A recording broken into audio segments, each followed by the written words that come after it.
Yo, Surreal Talk Radio, your man, Calico the Surrealist on WPRK 91.5 FM Winter Park. We kicking it after dark with our special guests in the building. Right now, I got my comedy co-host in here rocking with me tonight. Introduce y'all to him, my little cousin exclusive in this thing. What's going on, cuz? I'm chilling like a villain. You know me. Yes, sir. All right, man. We usually have our exclusive point of view. We gonna make it do what it do, though. We got a hot show lined up tonight. We gonna kick things off with my surreal topic of the day. We got music from around the way. We got our throwback track and my favorite part of the show, the pump it or dump it, where y'all get to call in and decide if the track we play is hot or not. But now, man, without any further ado, my special guest chilling with us tonight. This brother right here is a R&B soul singer. He's the author of a book. He is a restaurant owner and a former Death Row Records artist. We got Danny Boy on the line. You there, bro? Yo, what's up, bro? How you doing, man? Thanks for having me. Danny Boy, man, thanks for the interview, bro. We definitely appreciate you, man. Man, listen, I don't even know how to put into words how many times I done played a record with Danny Boy on it. Man. Oh, wow, man. Tell me about that. Man. And thank you for your diligence, too. I know it's been hard for us to get in contact with each other. Yes, sir. Sharing your platform, man, and making this happen for me. I appreciate it. It's all good, man. I definitely appreciate you giving us this time, brother. But you ready to go ahead and get it started? Let's do it. Yeah, man, I got a lot of stuff. I think we needed to do part 1, part 2, part 3. We're gonna fold. Yeah, man, we got a lot of stuff to get it going. But we're gonna start it off with my surreal topic of the day. My topic tonight is, does it really matter? Does it really matter? And what I'm talking about is these interviews, social media, magazines, so on and so forth. How much does it matter when it comes to music? Does good press make music sound better? Does bad press make you not, does it make you not want to listen to something? Does it make it not sound good because it's bad press associated with it? And I'm talking about, I'm gonna throw some examples out there. Artists like Mystical, R. Kelly, Lil Nas X, artists like that. You ain't gonna throw Kanye in there? We got to throw Kanye in there too, these people, they make hit music, but basically they get canceled because they get this bad press, or they do a bad interview, or you know what I'm saying, something to that effect. Even Michael Jackson, you know what I'm saying, with the Kevin Hart going through it right now. I haven't heard anything about Kevin Hart. He's going through it a little bit. He ain't gonna worry about it though. Okay. Well, listen, man, what I want to do is I want to ask this question to Danny Boy here, man. Does it really matter? Do you think it matters that about these interviews that you're doing, like one you're doing now, social media, magazine press, anything like that? Does it really matter this day and age, or is that not really a thing? I think thanks for the question. I think what's more important, definitely the social media. I'm learning how important it is. Being from the 90s, being a 90s artist, us not having the opportunities of Instagram and Twitter and Facebooks and Reels and different things like that. So I definitely see it as an advantage. It took a lot to be able to get into people's faces. You had to get radio commercials or commercials on cable channels or the BETs. So just to have that right at somebody's hand at this point where I can just kind of pull it up right any time of the day, any time of the night, it's habitual for us all that deal in social media a lot. When we wake up, that's one of the things that we do. We look and see what's going on throughout our social media.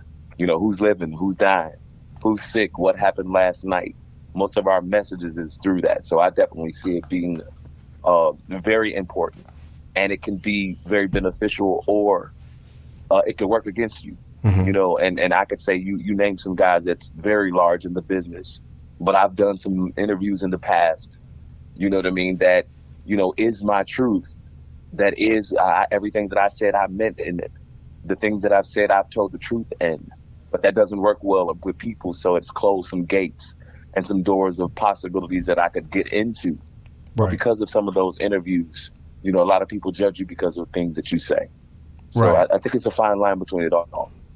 When you say people judge you off the things you say in interviews and such like that, do they ever apply that to your music? Does that take away from your music? Like, my question is basically, does it hurt you as an artist, record sales or streams, things like that?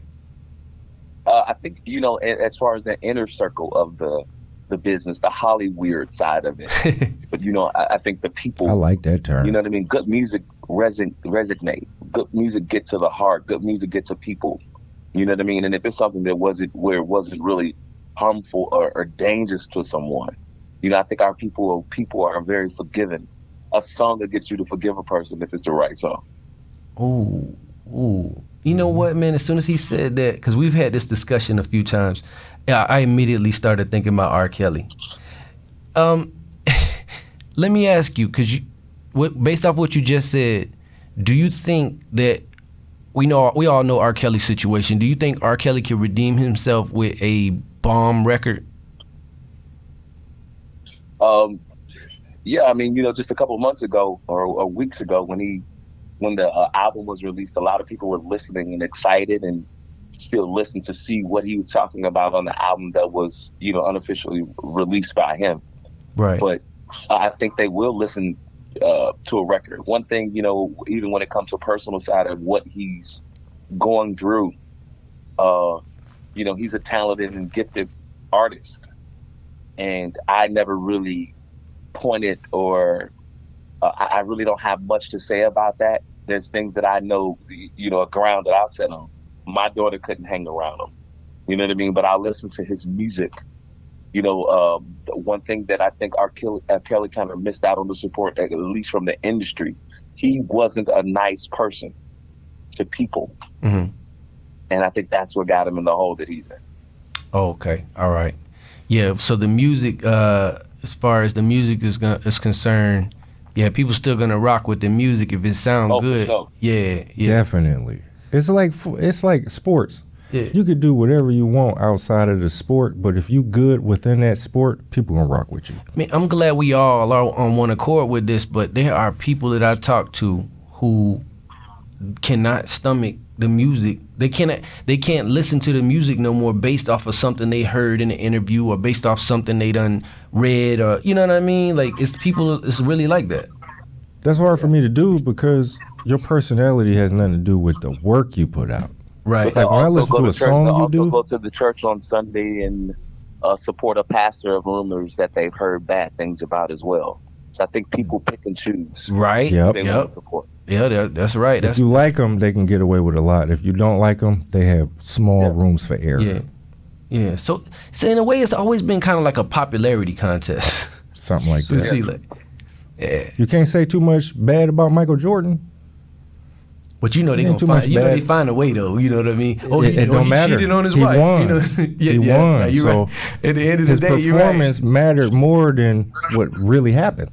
Right. Now you're right about that. Definitely right about that. Well, yeah, man, Danny boy, I just wanted to get a conversation started with that Surreal Topic, man. And what I'm gonna do is I'm gonna open up these hotlines right now, man. If anybody want to call in and talk about our topic, anybody want to call in and participate in our next segment, which is the Pump It or Dump It.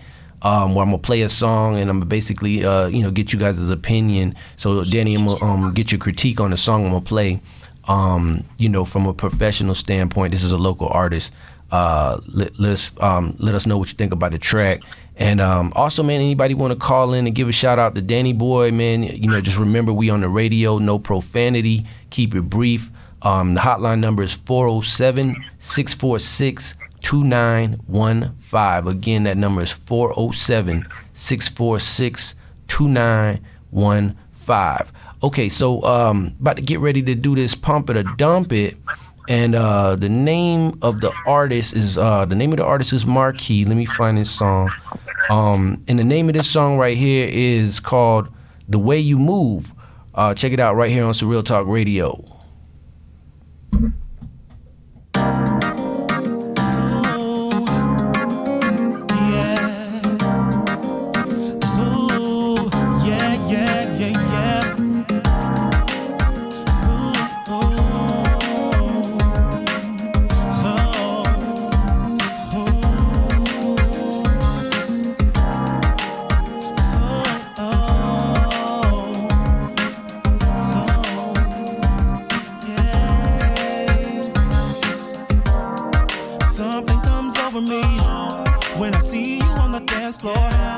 I want you to come home with me and give me what I'm looking for. I've been watching you for a while now, been seeing you around town, just trying to get with you now. Just let me know what's going down.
Okay, Surreal Talk Radio, we back. Your man Calico the Surrealist, DJ Exclusive in here, and our special guest, Danny Boy. Danny Boy, you there? Yes, sir. I'm right here. All right, brother. What you think about the track I just played? Should we pump that or should we dump it? Don't hate to pump that, man. It was nice, man. Nice moving on it. I love the way the groove was going. Real nice. What's the artist name again? His name is Marquis. Okay. Yeah, nice, Marquis. From Daytona Beach, Florida. Daytona Beach, getting down for sure. Yeah, Daytona Beach. You gotta get Danny Boy down here in Daytona Beach too, man. We gotta get y'all down here. Yeah. From the shot town. Yeah. All right, we gotta see. Let's see what DJ Exclusive think about the joint, man. We pumping that thing, we dumping it, cuz. I'm on the fence. I've been on the fence since it started because I'm a beat guy. Okay. So the beat stayed the same to me, so I got bored after a while. And then you got to sang for me to like R&B. You got to sang. Yeah. And it wasn't, I'm on the fence. Well, it wasn't like a ballad or nothing. It was kind of a jazzy, you know. I mean, I'm just picky with my R&B. You got to sang for me to like it. I got you. So I guess I'm on the dump it in. We gonna dump. Okay, so we got one pump it, we got one dump it. We need somebody to call in and you know, let us know, man. 407-646-2915. All right. 407-646-2915. Y'all save this man. We neck and neck right now. All right, but in the meantime, we finna get real live with my man Danny Boy right here. Yeah, man. All right, so Danny Boy, let's do it like this. Let's start it off like this. How'd you get the stage name? So that's actually my real name since birth. My mom named me after a song that was sang by Jackie Wilson, which is called "Oh Danny Boy." Oh, Danny Boy. So Boy is the middle name, huh? B-O-Y is my middle name. Wow. Well, ain't that something? I didn't expect that one. Okay. All right. I like that. Man. That's what's up, man. Shout out to moms. Yes. All right, man. So, okay, and you from the west side of Chicago, Illinois, right? Absolutely. Born and raised, man. All right. Give us a little background information on how you was brought up. So, as you said, born on the west side of Chicago, a church boy. You know what I mean? Born and raised, in the gutter. Food stamps when they was in the books, when they were paper. The brown and white ones, right? That's right. I can remember through my childhood always wanting to sing. Growing up raised in church and coming from a singing family.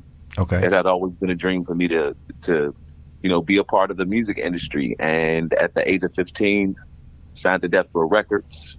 And it was I guess I'm able to say a great part of it was my becoming a great part of history, music history.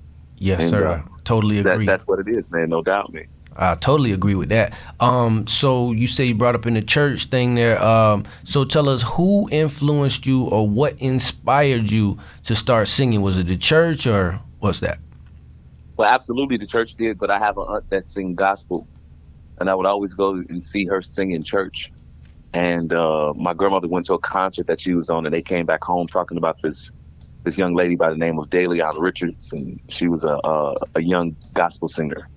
And they were saying how well she sung. And I just got up that next Sunday and stood on the seat, and I sang her song, man, and just the love that I received, from doing that. It just showed me that was the place to be, man. I was always excited to get up and sing somewhere. Dope. Have you ever had any kind of voice lessons or anything like that, or is this all natural? Absolutely. Mr. Seth Ridge's, which was actually Michael Jackson's, when I moved to California. Suge took me for a while, and I did about 8 months with Seth Ridge, rest in peace. And he was a part of the Michael Jackson vocal coach during the Thriller album time. And I had an opportunity, but church really taught me. You know what I mean? When you get in that church, man, and you deep in that choir, you get an opportunity to learn. I'm grateful for the choirs and the church. You know what I mean? Where I was, if you thought you was gonna be off a key, the keyboard player got you in shape. Okay, all right, man. Well, let's talk about some of your music, man. Let's look at your discography here, man. You got a real healthy resume of songs, man. And then finally, you had an album released on Death Row. Let's talk about some of them here. All right. It ain't a track he ain't sang on. That's what I'm saying. Thank you, man. Yeah, I got scared because I hear you back there saying real things, so I appreciate that. Yeah, he definitely could sing. But check this out, cuz. So in '94, they had Snoop had the Murder Was the Case soundtrack, right? And he had a song on there. Danny Boy had a song on there called "Come When I Call." Yes. Man, listen, and this is when Snoop was like the man.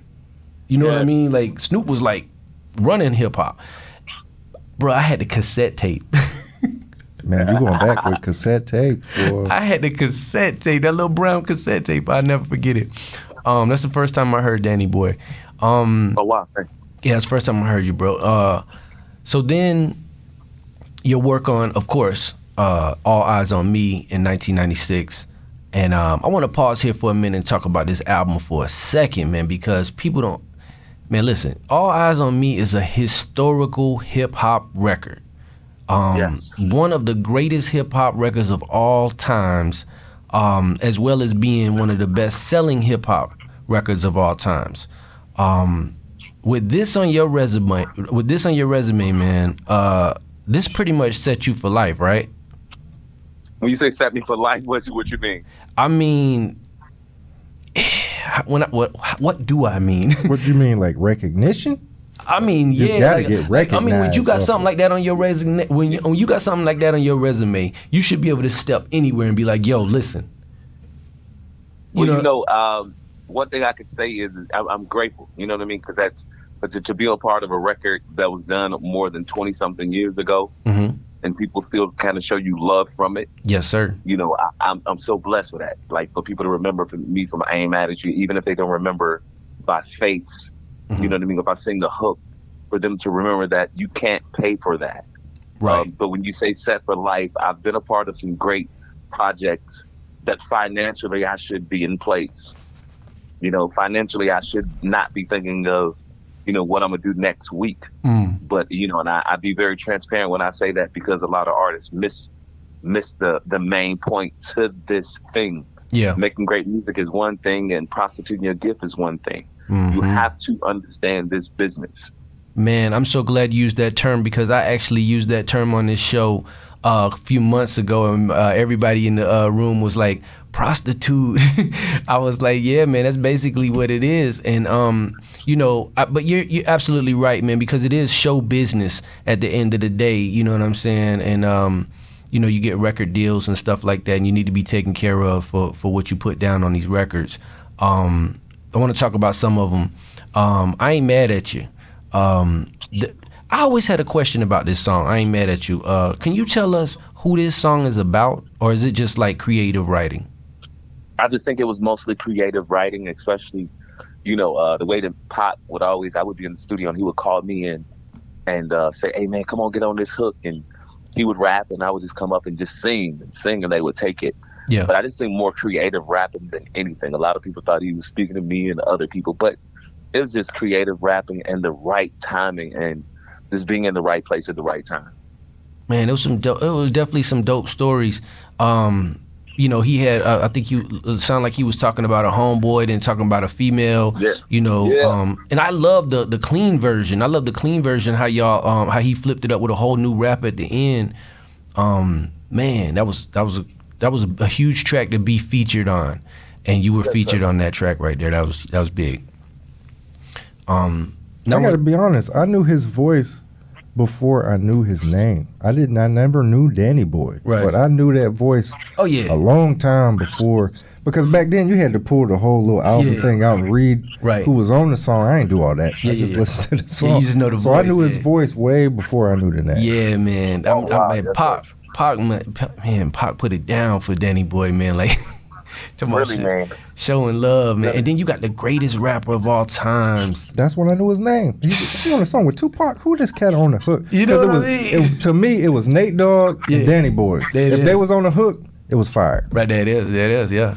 Death Row. And Pac was totally behind me, man. It's very unfortunate losing him, not just because of that, but just to have an artist such as yourself that shared the spotlight was just not myself. I'm a person that can claim that I'm totally blessed from him putting me on the record, but there was so many great other artists that was never heard of. Yeah. That was a part of Death Row Records that he gave us an opportunity to get on that microphone. But whenever there was a guy singing, you know what I mean? It was a lot of songs that I hear other people sing on that I sang on first. Yeah, man. And I appreciate those moments that he chose me. Tupac was a special dude, man. Very special dude. Want to talk about what's your phone number? I love this record right here, man.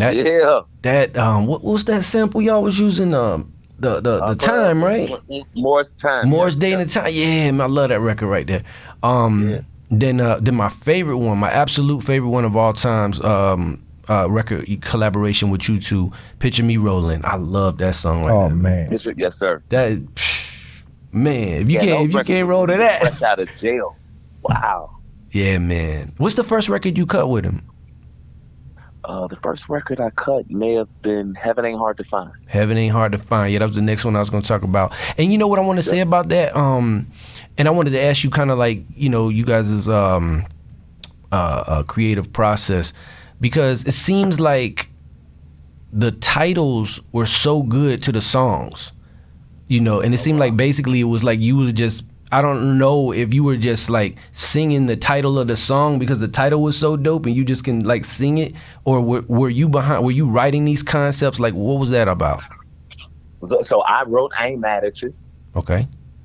And that was just something that I would, for me going in the studio, if I hear a rap or something, I kind of pick up off of things, obviously, that they're saying in the song.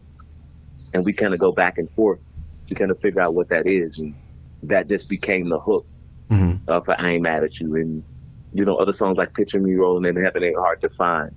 I figure out, as an artist, R&B and singing at that time when they was using real singers on hooks. We figured a way to get ourselves within the rap and to make that happen. So a lot of that stuff I was able to write on with him. And it was just a good vibe. So would you sing the hook parts first and then he would just come over and rap over them about what you singing about, or how did that work? Sometimes it would be just him just going and spit a verse. Ooh. And he'll say, man, what you think with that? Go in there, get on the mic. Go do something, see what you come up with. You know what I mean? So we working on this song, and it's, we done did 4 songs, 5 songs in. Man, classics too, man. Like everything was fire, man. Everything. Yes. Then you was on the lead single for the Machiavelli album, the Toss It Up joint. And this joint right here, you got KC and JoJo and Aaron Hall. Now, I'm assuming here that this collaboration had to solidify you as, being able to get with the big dogs. A singer, not a singer. I mean, KC. He sang. It's Jodeci, man. My man on the track with Jodeci, boy. Woo. Yeah, and then those are guys that I was doing talent shows with, working on records. And to have an opportunity when I was younger, doing talent shows with, and I looked up to those guys. So later in life, have an opportunity to do music with them. I was in a perfect world. Oh, so you knew them? No, I never knew them. Those were songs that, like I said, I was younger, and when I was in Chicago previously going to do the deal, I would always sing Jodeci songs. I see what you're saying. You saying you performed Drew Hill songs? I mean, Jodeci songs. Yeah. Yes. Wow. Now you get to perform with your man. That's dope. That's crazy, man. Man, and then a couple other tracks I want to mention. You did a joint with MC Hammer. You did a joint with MC Hammer. Yeah. Come on, man. MC Hammer and Big Daddy Kane was on that joint too. Yeah, MC Hammer. Yeah, I did a couple with MC Hammer. Man, that's crazy. Yeah, and they had Big Daddy Kane on it too, right? Big Daddy. Yep. Big Tupac, Daddy Kane, Big Daddy Kane, and MC Hammer. That is.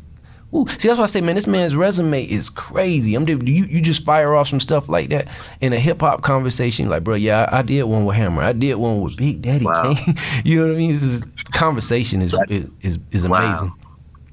Wow. I don't take it for granted either, boy.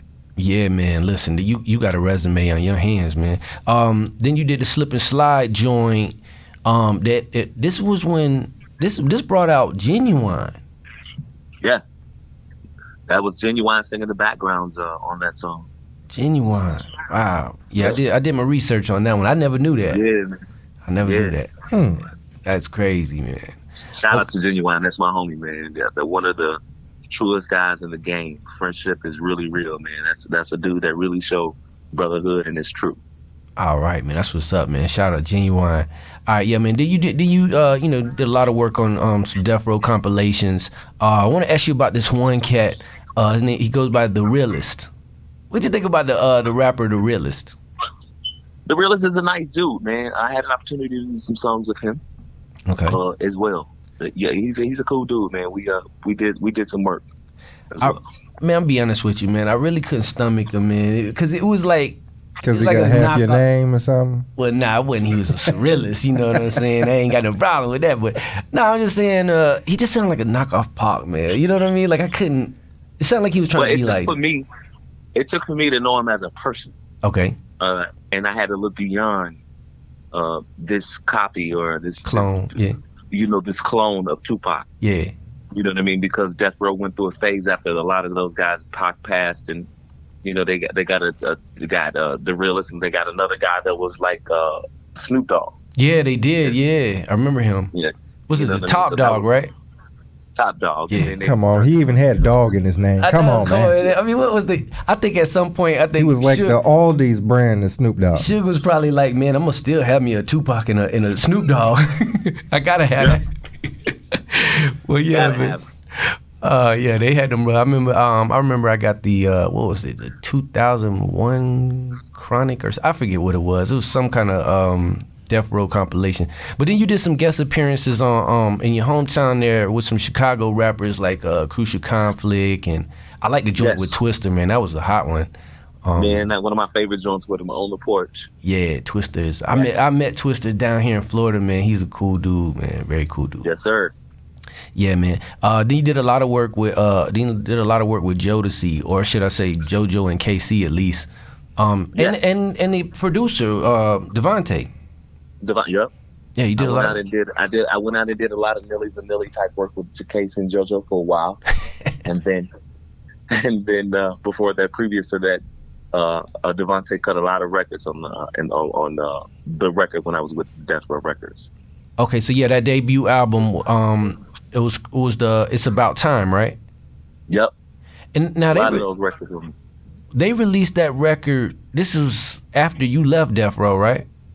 Yes, man. Way years later, man. I was almost in my 30s when they released, some of the songs that I recorded when I was 15 and 16.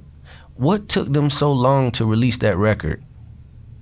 Well, the people over there that they were just, I think, trying to clean out the vault. Mm-hmm. But I recorded so many songs on Death Row Records. It just never really had an opportunity to put that music out. It's like Suge was kind of scared to make a move on the R&B side because everybody knew him for the gangster rap or the hip hop movement.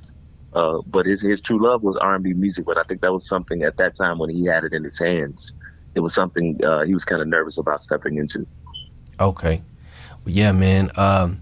I want to fast forward, man, to the present day here and get some new sounds. I want to let people know what you're sounding like these days, man. So I want you to introduce your new single for us. Go ahead and play that. Absolutely. This is my new single. It's called This Song. It's available on all platforms for my upcoming album that's coming out Valentine's Day of this year, February the 14th. It's called This Song. I hope y'all like it. Y'all please let me know. Let's go. All right, man. Right here on Surreal Talk Radio. Check it out.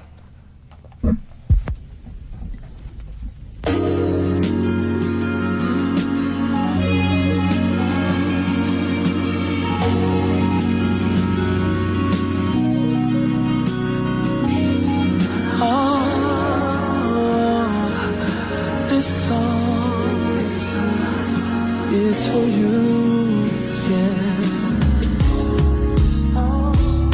Can we cruise down the boulevard while we're holding hands, being happy like we used to be?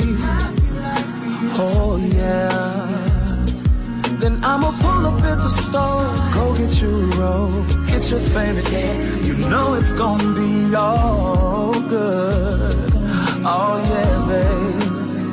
And if you don't mind, baby, I wanna make you smile all night, babe, while we listen to this song that I made for you. And this song is for dancing. This song is for singing. This song is for making good love to you. And this song is for moving, and you know it's meant for grooving, yeah. This song is for making some real good love to you, love to you, love to you, yeah. All night. Can we just relax, go kick it in the park, romancing in the dark, let the stars be our light. Oh yeah, baby. Then I'ma tell you everything I know your body wanna hear. So baby, listen closely to me. It's all good. Oh yeah, and if you don't mind, baby, I wanna make you smile all night, babe. While we listen to this song I made for you. This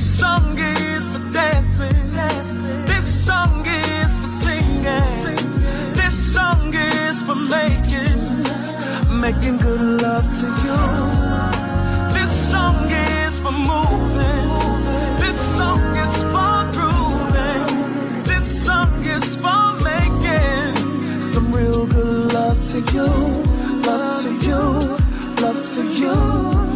All night.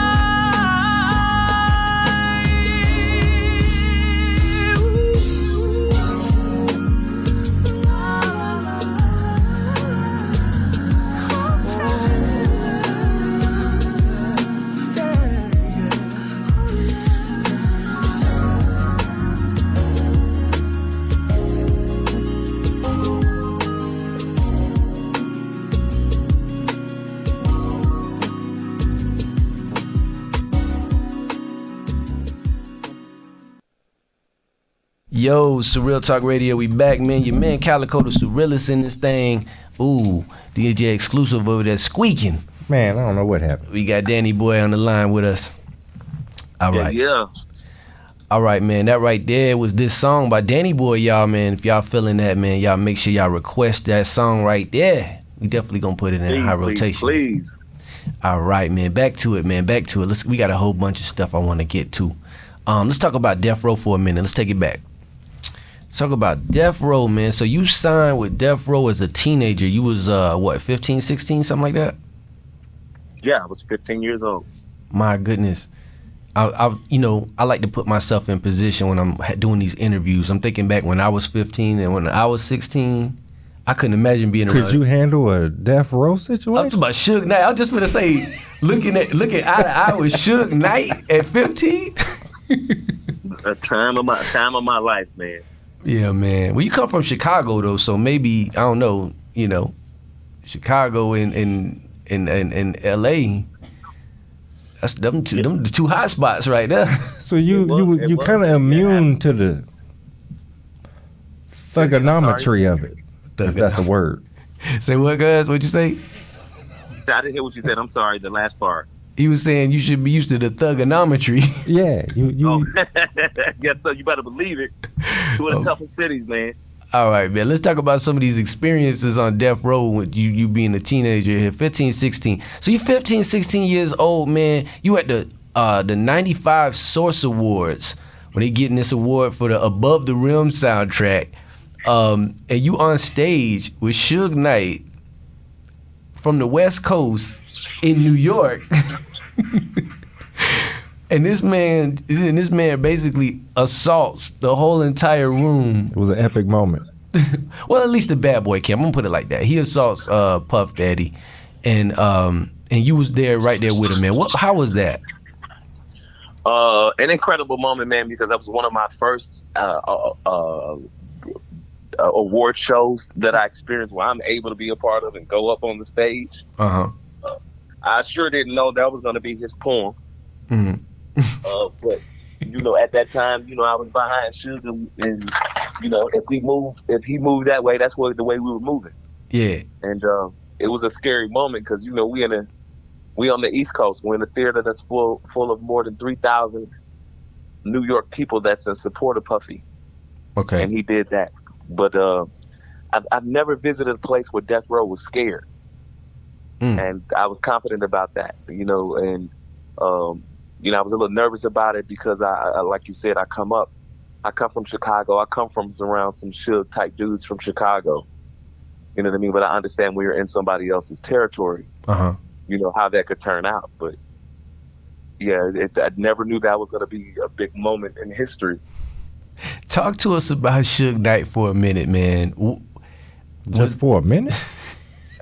You could talk for an hour about that cat. But listen, man, I want to know, because that's how were you ever in, talk to us about some situations like that. What is the most, let's just go straight to the chase.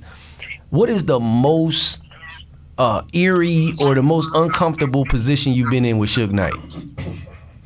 I have a book out that's called Stranded on Death Row that's available on all platforms. Y'all make sure y'all go read a little more about it. But I remember when I first went there, after the guy that took me there left me in California, Suge found out about it and he put me in this hotel called the Peninsula Hotel. I know this story. And the Peninsula kind of got like this Rolls Royce limousine. I took the limousine to Compton to try to get a burnout cell phone. You took a limousine to Compton? Yeah, boy. I took it over there, and when Suge found out I was in Compton, You know, he was cussing on the phone, man. He was cussing. You know, bring him back up to the office. And I made the dude take me straight to the airport and flew back to Chicago.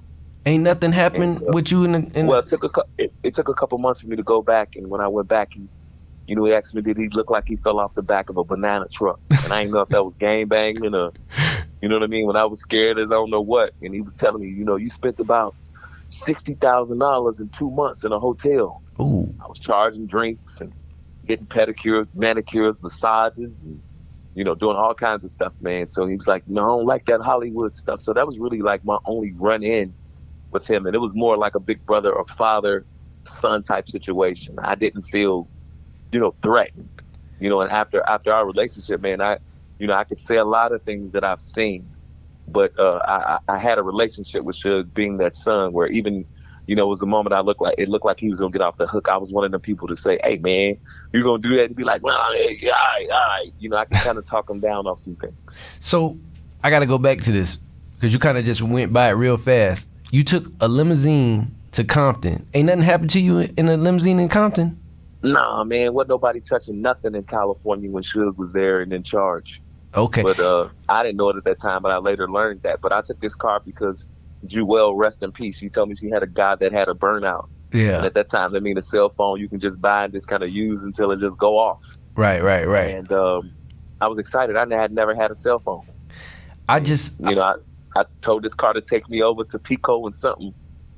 And I'm on my way in California, and Suge called looking for me. And that's how I found out that I was in the wrong place. Man, listen, I totally understand what you're saying because, like I say, when I do these interviews, I put myself in this position. And me and my wife, we had a rental car. The first time I went to L.A., got off the plane, got a rental car, and we riding down the road. And we riding down like the freeway, the highway.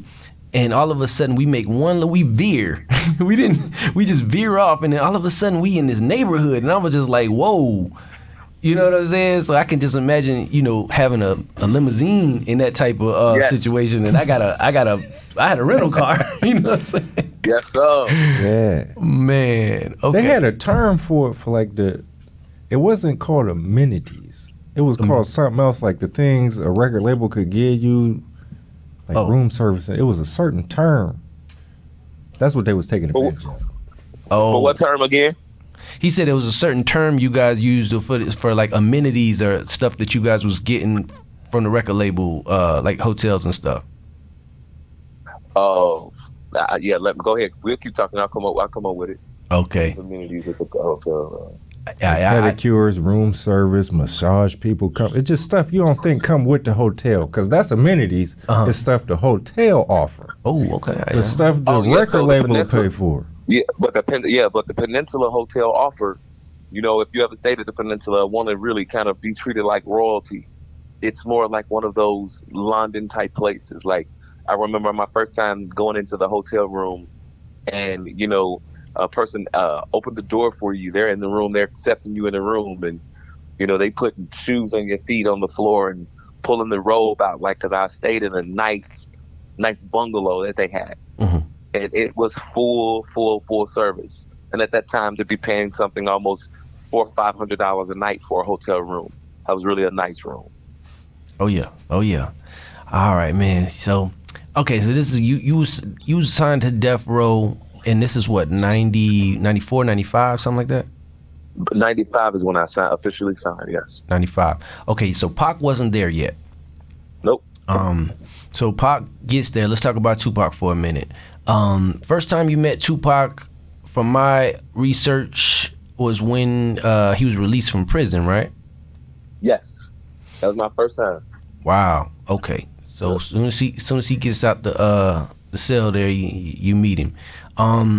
What was it like working with Pac? And I mean, not the generic answer, tell us what. Man, I was there. I was there when he got out. Uh-huh. I had an opportunity to ride up to New York and while Suge was going in there visiting him, and I sat across the street in the restaurant while they met. And to eventually go up there and get him and fly back on that plane.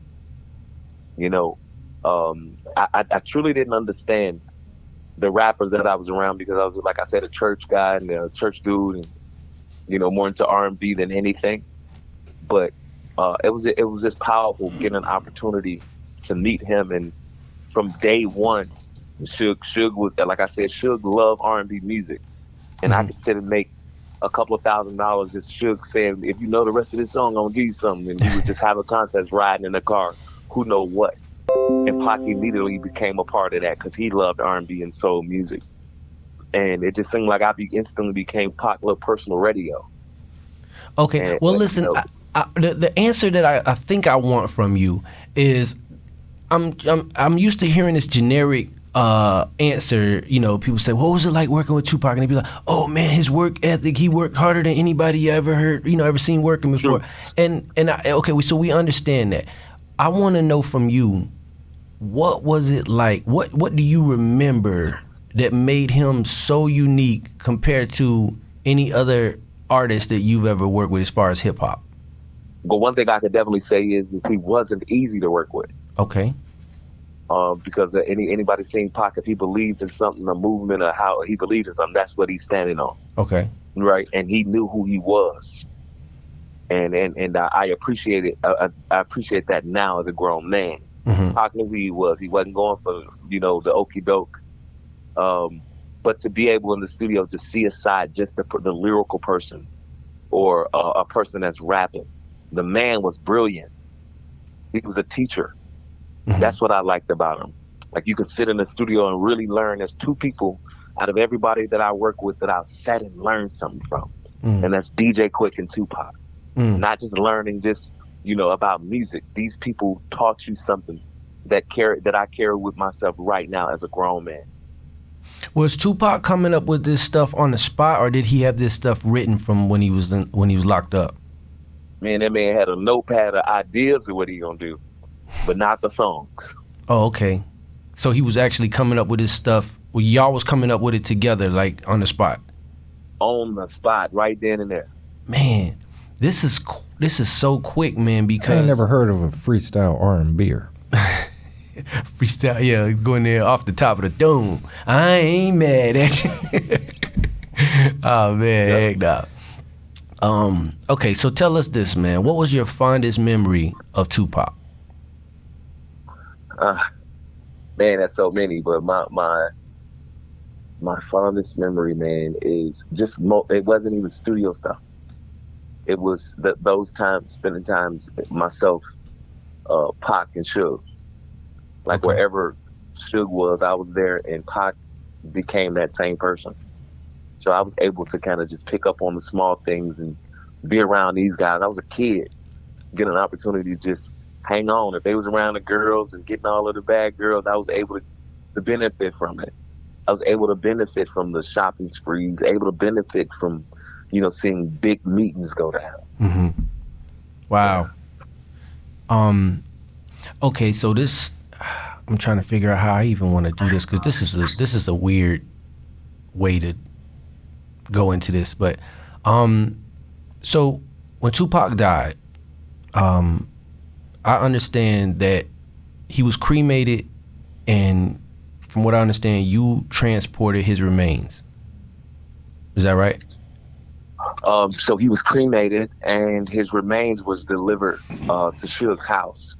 Okay. And I was the only person at the house. I was the person to receive him when he came to the house. Yes. Okay. Yeah. All right. So I'm thinking you, for whatever, I think I heard an interview or something like that. You was riding around with him, or you was transporting him from one state to another. He came to the house. They brought him to the house to me. Okay. And I think there's confusion of who took him back to California to Suge. That's pretty blurred to me. I can't really remember. Right. There's so many people that claim that, but I can almost point around the people that was around at that time. So. Okay, well, in any event, I can ask my question. My question is, how did you feel with these remains, like being able to, handle them? Well, when they brought his remains to the house, there's some tapes called the beta tapes that they would put videos on. Those are the master tapes for the videos. Mm-hmm. And Suge had just received a day before his remains came. We had just received the final cut of I Ain't Mad at You. Ooh, so Pac had never seen I Ain't Mad at You, the video.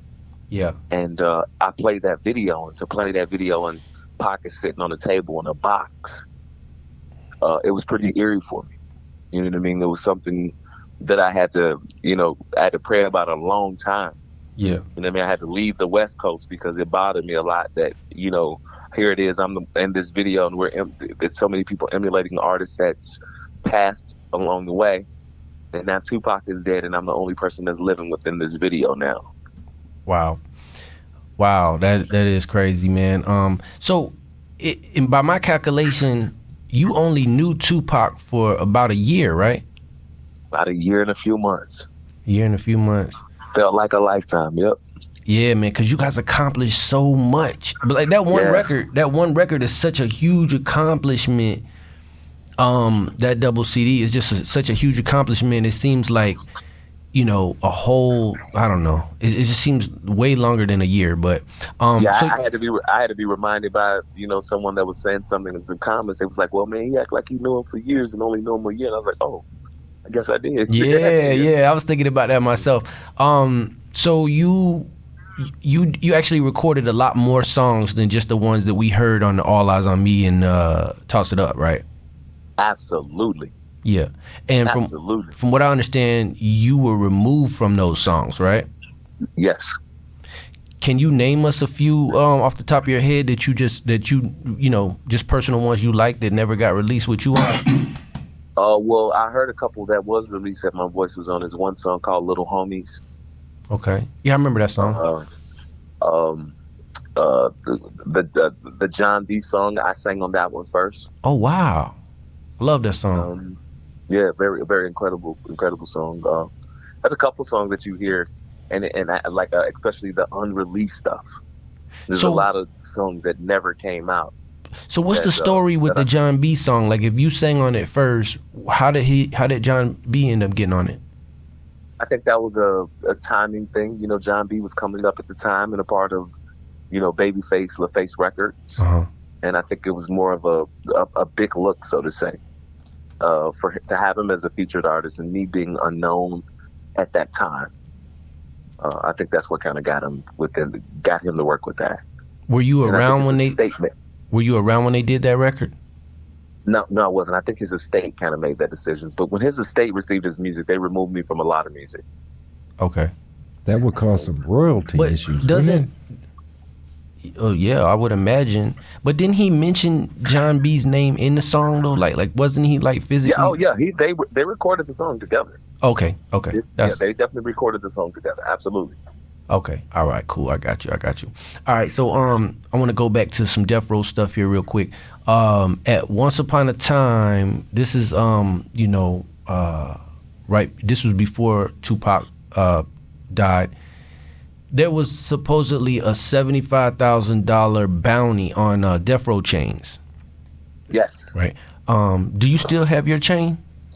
No, mine had been at the pawn shop years ago. Ooh. Wow. At the pawn shop. Man. Years ago. Man, that right there so sentimental. I can't imagine ever. Wow.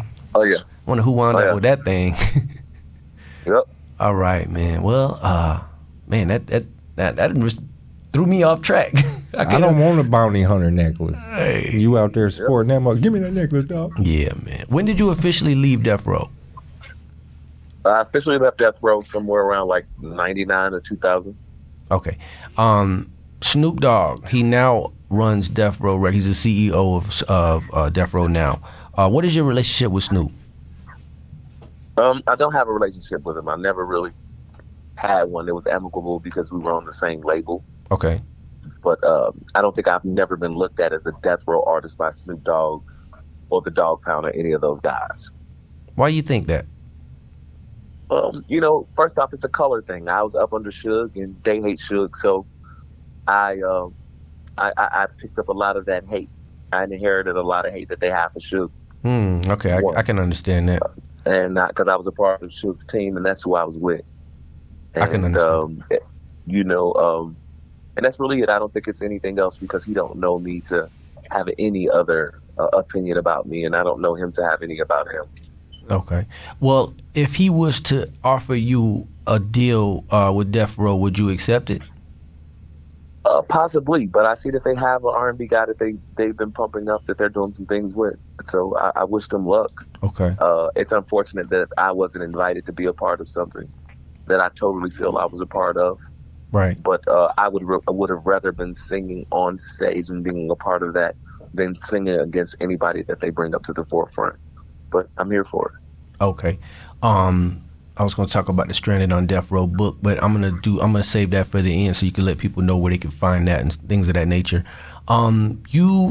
You've had rumors, you've confirmed them, that you've had relations with Mary J. Blige and Jewel. And I just wanted to put that out there because I'm leading into something here. In the year 2016, you announced that you were gay. This is a no judgment zone, by the way, you know. Yeah, that's cool. It don't matter, man. I hear it all. Thank you, though.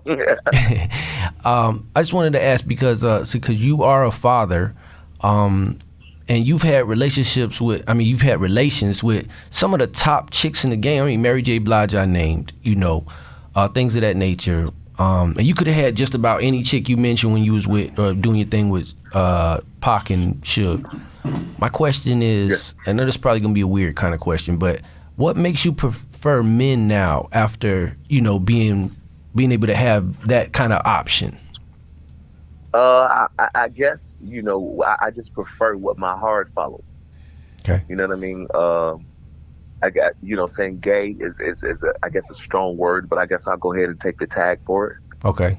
Because obviously, you know, I was into women because I have beautiful, the mothers of my kids are beautiful, and I appreciate and respect them, and still have love for them for who they are.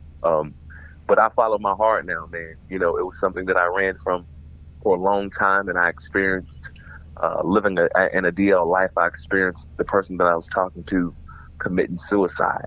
And when his name was Anthony, when he committed suicide, it woke up something in me where I found myself hiding from people and trying to appease people, look like something. And you know how you go buy a car and you go get the best car on the lot, and most of the time it's to show off for someone else. Got you. I totally understand. Yeah, I totally understand what you're saying, bro. Like, I definitely got your point, man.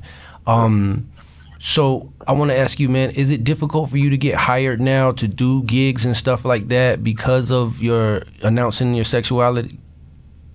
Yeah, a lot of people say that it is, but I'm so surprised because it seems like so many people are gay.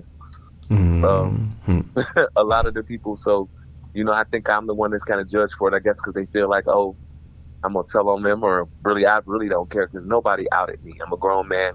I was able to say what I want and not take the flack or, you know, stuff that people have to say, I take it. But I think that does limit some of the work that I can do. Absolutely. Okay. All right. You were, after your Death Row days, you did American Idol. From what I understand, you got disqualified from the show because of, I want to say, promotions from Death Row. Is that correct? Yes. Man, you did some studying. Yes, sir. Wow.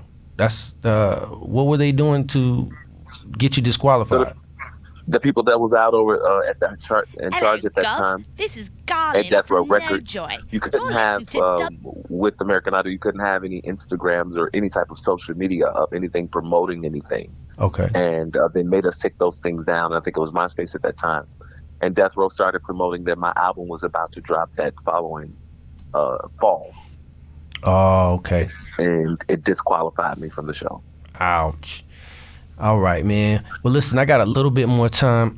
I want to definitely, I wanted to get into you suing your brother on the Judge Mathis show. That was hilarious. Oh, wow, man. I wanted to get into that, but man, I you know, like I say, we might have to do some part 2s, part 3s, and all of that. But I want to definitely give you a chance, man. I try to get my cousin. She lives in Chicago. I try to get her to go down there to the old Danny Boys restaurant and you know, let me know what the food was tasting like up there, man. But I think she said it was temporarily closed or something. Yes, it is. Oh, okay. I am closed. I've been closed. It's just a hard job. Okay. To do alone. It's something I do out of my pocket. Every time I go sing, I put it within the business. Okay. So I'm now just trying to readjust myself and get the correct help. I'm working on a reality show, and I hope that fall through. That help would kind of bring what I need. Okay. But music and cooking is my passion, man. So I stand by the product, and I look forward to opening back up real soon. All right, man. Well, listen, man. I got one more question before I get up out of here, man. I want to know, how do you, Danny Boy, want to be remembered when it's all said and done about your music career? Remember me for the life that I lived. I try to speak my truth. Remember that I love, I think regardless of what people judge for you, I think it's about your spiritual life and spiritual relationship. Remember my perseverance, my strive, that no matter what I came against, I was willing to keep going. He was a maverick, if they could say anything. If I believe in it, I stand on it. And I think that speaks volumes. And I thank God for putting me around the people that he placed me around. I love to hang around people that's been in the streets. I like to hang around people that's been homeless. I've hung around firemen and preachers. All walks of life deserve to be hung around so you can get something off of that tree. So, man, I hope that my music leave just those words, man, in people's hearts. Yeah, man. One thing I can tell you, man, I appreciate about you is you are real, bro. Like you don't sugarcoat nothing.